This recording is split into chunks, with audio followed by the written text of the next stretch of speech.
सोचिए जरा, एक कंपनी जो बनी तो थी सिर्फ मुनाफा कमाने के लिए, वो देखते ही देखते एक पूरे उपमहाद्वीप पर राज करने लगती है। ये कहानी ही कुछ ऐसी है, ईस्ट इंडिया कंपनी की।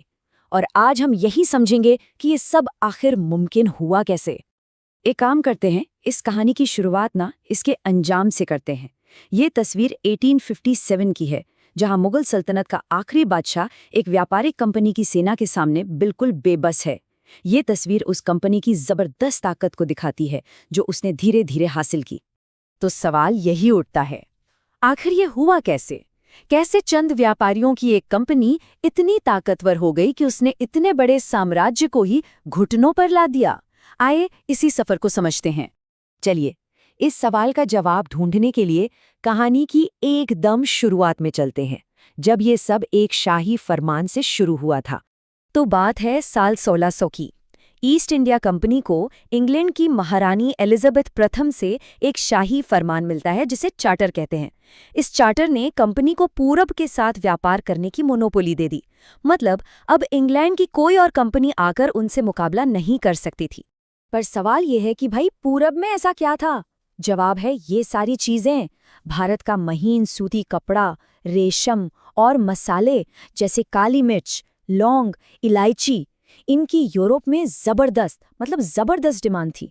और ये व्यापार बेहिसाब मुनाफे का सौदा था। हाँ, इंग्लैंड में तो उनका कोई कंपटीशन नहीं था, पर दुनिया में तो था।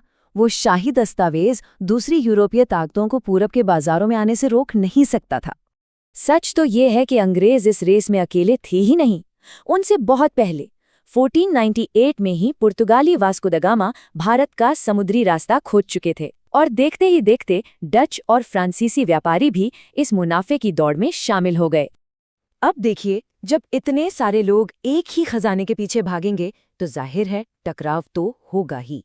चलिए देखते हैं कि कैसे ये व्यापार की होड़ एक असली जंग में बदल गई। इन सभी कंपनियों का एक ही मकसद था, ज्यादा से ज्यादा मुनाफा। और मुनाफा कमाने का सबसे अच्छा तरीका क्या था? अपने सारे कंपटीशन को रास्ते से हटा दो। प्रॉब्लम ये थी कि हर कोई एक ही चीज के पीछे पड़ा था। तो हुआ ये कि जब इतने सारे खरीदार आ गए तो चीजों के दाम बढ़ने लगे और मुनाफा घटने लगा। बस यहीं से कंपनियों ने एक दूसरे को रास्ते से हटाने का फैसला कर लिया। बहुत जल्द वे एक दूसरे के जहाज डुबोने लगे और अपने व्यापार को बचाने के लिए हथियारबंद सेनाएं तक रखने लगे। व्यापार अब सिर्फ व्यापार नहीं रह गया था। धीरे धीरे ना व्यापार और जंग के बीच की लाइन ही मिटने लगी। जो व्यापारिक चौकियां होती थीं, उनकी किलेबंदी की जाने लगी और वो व्यापार के सेंटर कम और मिलिट्री किले ज्यादा लगने लगे। और ये जो बढ़ता हुआ तनाव था ना, इसका सबसे बड़ा धमाका हुआ बंगाल में, जो उस वक्त भारत का सबसे अमीर सूबा हुआ करता था। कंपनी जिस तरह से अपनी ताकत बढ़ा रही थी, उससे वहां के शासक यानी नवाब बहुत नाराज थे। 1733 में बंगाल के नवाब ने जो कहा, उससे साफ पता चलता है कि मामला कितना बिगड़ चुका था। कंपनी अब सिर्फ व्यापारी नहीं बल्कि एक राजनीतिक खतरा बनती जा रही थी। तो देखिए, टकराव की वजह बिल्कुल आमने सामने थीं।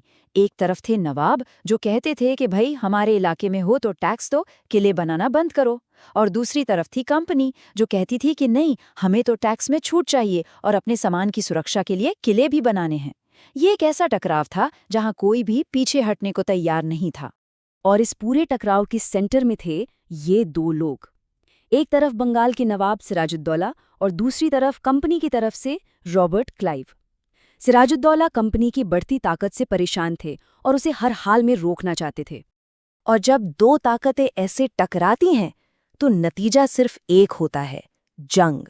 और यही टकराव हमें ले जाता है इतिहास की एक बहुत ही मशहूर लड़ाई की तरफ, प्लासी का युद्ध। इसके बाद तो चीजें बहुत तेजी से बदलीं। 1756 में सिराजुद्दौला नवाब बने।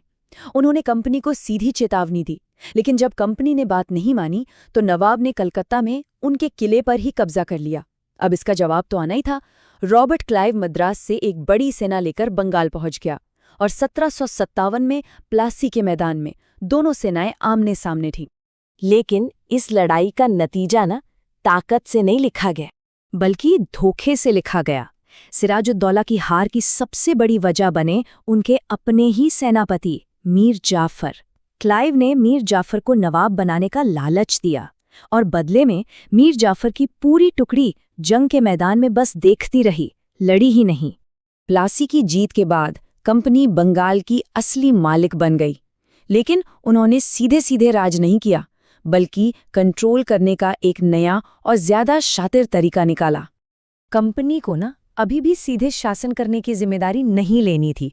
उनका मेन मकसद तो पैसा कमाना था, व्यापार करना था।